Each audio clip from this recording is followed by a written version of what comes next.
This is Janet with Try It Like It to Create It, and today I am here with a project using curling ribbon from Gwen Studios.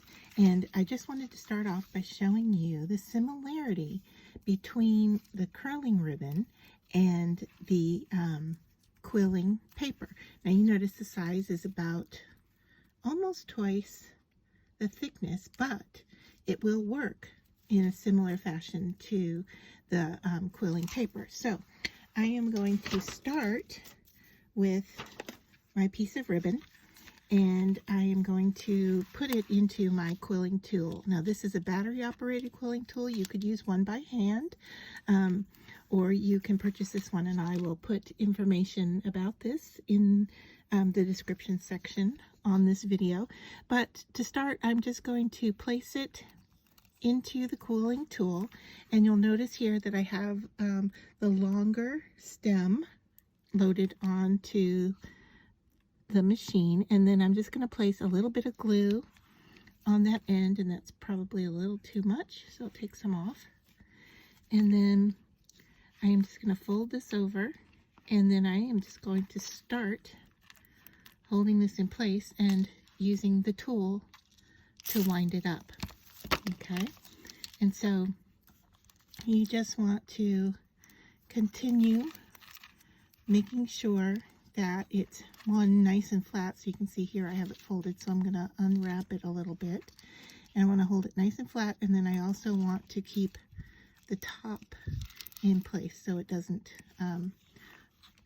go haywire on me. So I stop every so often just to double check it, all right, to push down on things and make sure that it's quilling correctly. Okay, and so once I get to the end, and you can see that that's a pretty quick process, I'm going to apply glue here, and then I'm going to put in my next color of ribbon. And this is going to be a pink and a blue earring, and you'll notice that your curling ribbon curls in one direction, and so I want to take that curve and place it so it's going in the same direction on my tool. All right, and then I'm just going to continue to wind this around, once again stopping every so often just to make sure that I've got everything in place.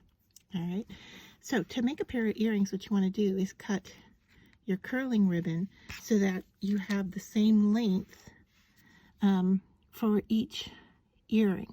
So this is my second one, and I have already cut these pieces down to be the same size as the earring I've already finished. All right, and so you do want to take just a little bit of time to get things lined up correctly. Okay, and make sure that your ribbon is nice and tight.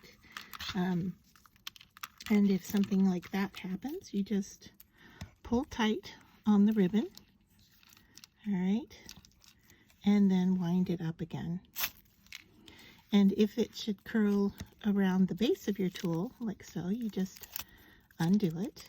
Okay, there's nothing hurting the ribbon here, so all I have to do is just unwind it and line things up again, and go at it again, and just make sure everything lines up. And now I'm switching over to the pink.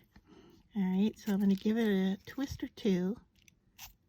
Okay, and I'm just going to stop and check and pull that ribbon nice and tight to make sure that all of my winding is tight and that I don't have any spaces happening there. And then I'm going to go on, all right, to the end of this, and now I am ready to add my last piece of ribbon. And to show you that the base here of my tool, I don't know if it's going to show that very well, I'm getting close to it, and winding becomes a little bit more difficult when you come off that platform, and so I may have to stop and unwind and readjust, but you basically want to try and stop the ribbon from going underneath, okay, around the machine. So I'm gonna try to hold it here in place, nice and slow. All right, and so here I am at the end, but as you can see, there is nothing for me to push down on because I have exceeded the width of that disc. So what I'm going to do here is, once again, pull the ribbon nice and taut, make sure that I have everything nice and tight, and then I am going to glue the end here, and I want to be a little bit generous with the glue, definitely out to the end for sure. And this time I can wrap it around just using my fingers. You can see I'm getting glue on my fingers, and that's okay, just to make sure that I've got everything wrapped tightly. And now I'm going to remove it from the tool. Be careful that it doesn't uncoil on you. You want to keep everything in place. All right, I put that in place, and then I'm going to put it on a flat surface and push down on it to make sure that it's nice and flat. All right, so there, that is my disc, and I need to hold that side in place for a little bit longer just to make sure it's glued down. And then I can bring in my first one and show you that they are similar in look because I use the same lengths of ribbon. And so the next step that we're going to do is decide which side is the front on this one. All right, front or back. And then I'm going to bring in a piece of cardstock in a coordinating color and my hole puncher, and I am just going to punch a piece that's a little bit smaller than my earring itself. I think this is going to be the back. And so I want to coat the back with glue to make sure everything stays in place. I'm just going to use that and apply it with my finger to make sure everything stays in place. And then I'm going to put this into the center to kind of hold everything down. All right, and try not to get it to stick to my finger, which it's doing. So I must have glue on the surface, or I know I have glue on my fingers. So there. All right, and then I'm going to bring in a piece of plastic.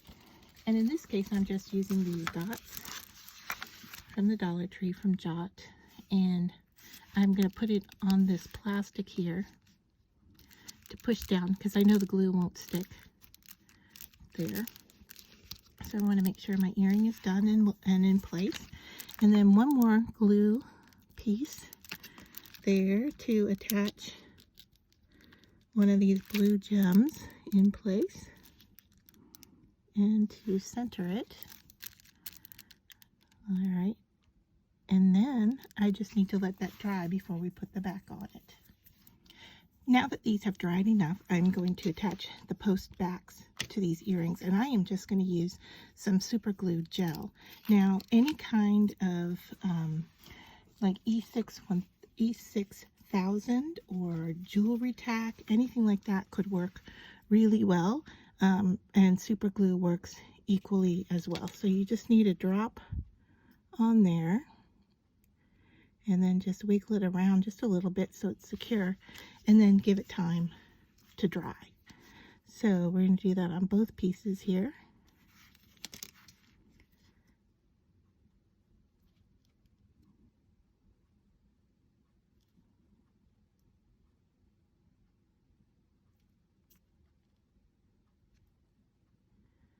And center them, and then just let that dry. Before you put your super glue away, if you have anything like this happening on the end, you want to clean that off before you put the cap on. All right.